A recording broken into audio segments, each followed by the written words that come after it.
Hello, my name's Dustin Anderson, and I'm here to talk about my ATTR 811 assignment for action research called Are We Already Doing It? The first question that we were asked was to what extent are we engaging in action research?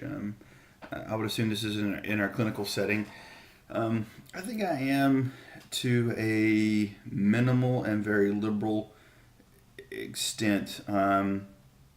After reading this week's materials, there's a lot more that goes into the planning process of action research, and it seems that I've done some planning, some research with it, but really not to the scale of what we read. And one of the biggest things that I noticed that I've not done is the reflection component of it.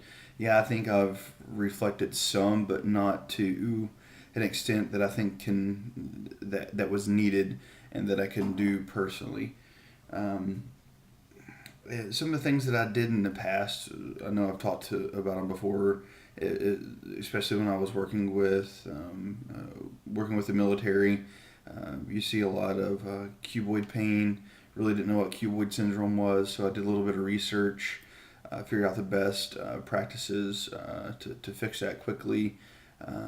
Implemented it and seen good results. But as far as collecting data and any type of points with that one, I didn't. It was just more of a, I try it, you're good to go. All right, that's good. That's sort of what I thought action research was at the beginning.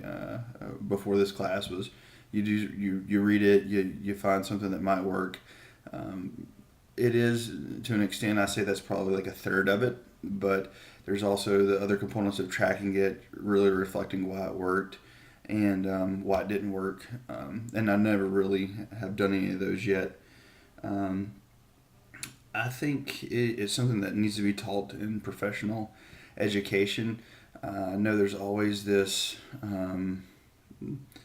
sort of this butting of heads between teachers and PhD researchers and clinicians in the field.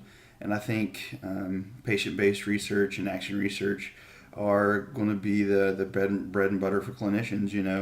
It's sort of that point where we're getting the tools as clinicians to do research on our own, where we don't have to have all the controls, as you would say, in a lab. And I think action-based research is a very fundamental way of looking at your own practice critically and reflecting upon what you're doing to best serve your patients. It's not, you do it just because you've read a couple articles. Yeah, you've read a couple articles that's got you intrigued, but as the clinician, you go and you actually try to figure out how those things may affect your clinical practice. And here's the kicker: you got to track it. You got to see what it is. You got to take data points. You've got to take measurements, and they don't have to be, um, these like independent, dependent variables. It doesn't have to be that hard to do.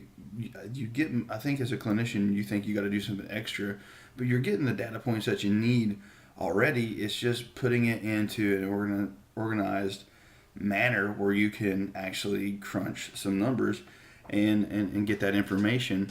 So I think as far as as far as professional practice goes, I think action based research has its place. And I think when we get, I don't think I know when we get more athletic trainers doing it, that its value will just grow within the community, and it will be something that clinicians can take a hold and make their own, and get their niche per se. That like clinicians are doing great work.